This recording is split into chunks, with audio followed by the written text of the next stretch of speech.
What's going on, guys? Welcome to the channel. I'm John the Video Guy. In this video tutorial, I'm going to be showing you a really cool free plugin to use in After Effects that breaks apart text layers into characters, words, or lines. So it's really helpful if you're a motion designer. Here's what we're going to be creating today. So you can see that I broke apart the characters in this motion graphic. I applied a pretty cool kind of like separation here with the stroke outline, and I used a pretty cool color effect. So if this looks interesting to you, be sure to hit the like button and follow along as we see how to create this. So first things first, click the link down in the video description and you'll go to this decompose text. It is free. You can name your own price. If you want to donate, you can enter in the amount that you want. Click add to cart. Now what's important is once you download it, you'll want to unzip the file and copy this JSX file into your scripts folder under applications, your After Effects file, go to Script UI panels and paste it into here. Now be sure After Effects is closed when you're doing this, and then reopen After Effects and it should work. Okay, I'm gonna open up After Effects, and the first thing we'll do is just create our new composition, and I'll name this Cool Motion Graphic. 1920 by 1080, 29 frames a second is good. These settings are good. I'm gonna click OK, and we'll create our text layer. We'll grab our text tool, click in the composition window, and create your text. I'm going to click back on the layer, go to the align panel. I'm going to align it center to our composition here. I'm going to go to our character panel. Avenir Next is a good font that I always use for nice bold text. I'll change the fill color to white, and I'll deactivate the stroke so it's just a fill text layer that we're creating here. Next, what I'll do is click on the layer, click P to bring up the position parameter, right click and click separate dimensions. Next, we'll use the script. So we'll click on the layer, go up to Window, and this is where it's located. It's called DecomposeText. Click that, a new window will open. Now there's a few options you can choose from. Under Decompose, into you have characters, words, and lines. Now in this case, I'm going to use characters, obviously, because it's one word, but you can imagine if you're a motion designer and you're animated lines of text, this is really helpful. So click characters and choose the first option. Click Decompose. Close this window. Click into an empty space here in the timeline, click U to collapse these layers, and you can see what happened. It hid the original layer and it made separate layers of the individual characters. And now we can animate these separately. So when we click P on our keyboard, we'll bring up the position value for these different characters. And from here, basically just animate these accordingly. What I did is just create 15 frame animations. They're 15 frames long. And basically just animated them on and then offset each one by about 5 frames. So I'm just gonna continue out here, make keyframes by clicking on the stopwatch, go out in time, create diamonds, go back to the original, and just keep adjusting these values until you create a cool animation here.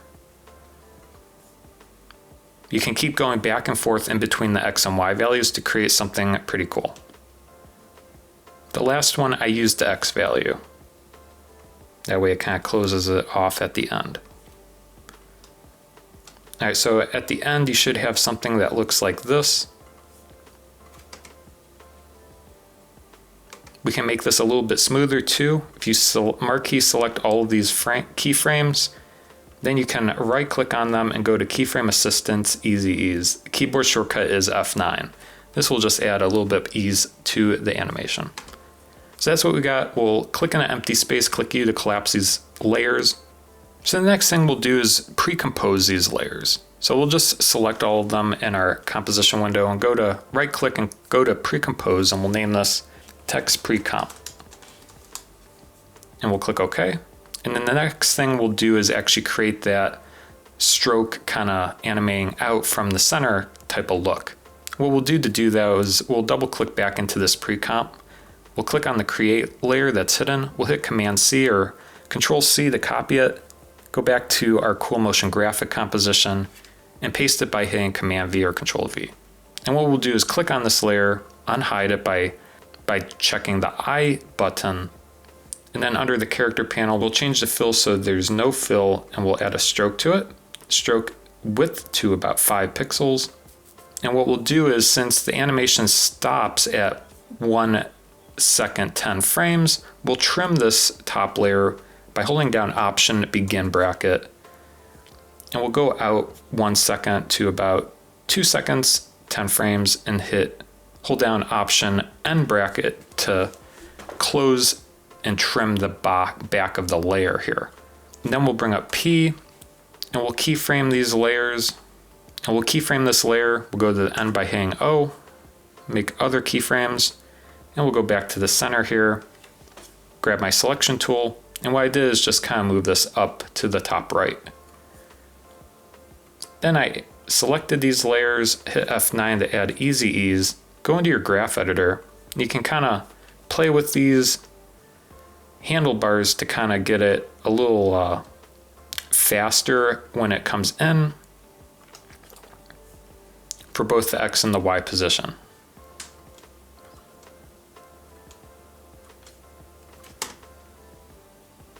So something that looks like that.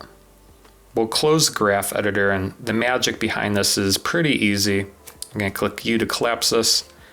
What I did is just duplicate it and move it. But be sure that you're over the center keyframe here. So just hit Command D or Control D, and then just move this over. There's no art or science behind it, just kind of move it into a place that kind of looks aesthetically pleasing. Then hit Command D again. And I did this about 3 times. The same thing for the bottom. What you can do is just select all of these, hit Command D, and then move them all at once. So now you have something that looks like this. And when we play this back, got a cool looking thing here.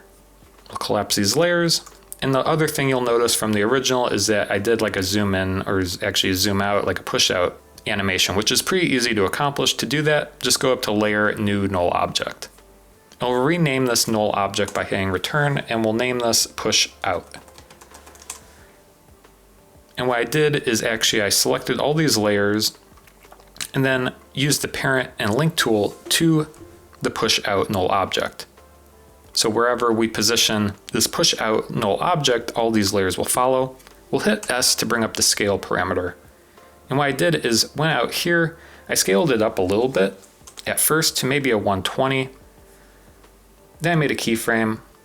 Then I went out to that point where the maximum arch is in this sequence here. And then I scaled it to maybe down to like 80 or so. And then I went to the end and I made it back to about 120.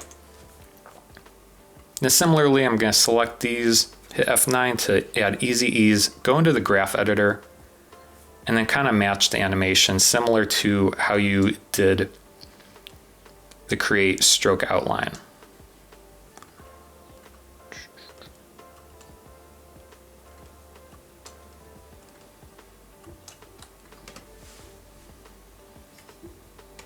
So there we go. This is what we have so far.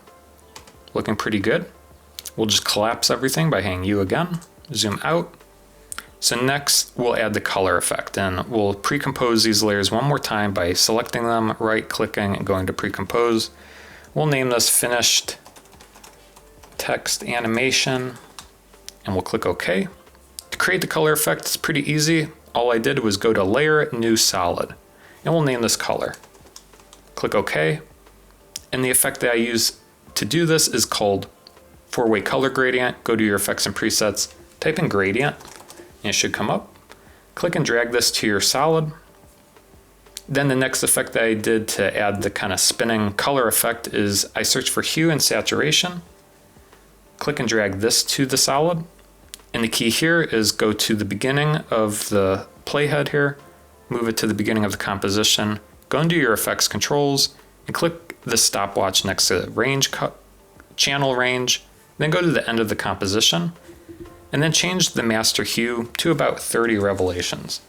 And then when we play this back, you'll notice that we have a nice spinning color thing happening. Now you can increase this or decrease it if you want slower or faster, but this is what I used in the example. Now we have to put it inside the layer. To do this is pretty easy. Just move the color layer underneath the finished text animation pre-composition, then click on the color and change the target matte to alpha matte. Now if you don't see this, you can click the toggle switches buttons down here to change it. Once you do, it'll put this layer inside this layer. And you can see the final result that we created here. Now, if you want to learn a little bit more about alpha mats, I did make a video going over that. I'll link it right up here. Feel free to go watch that. That wraps it up for this tutorial. Thank you so much for watching, and we'll see you next time.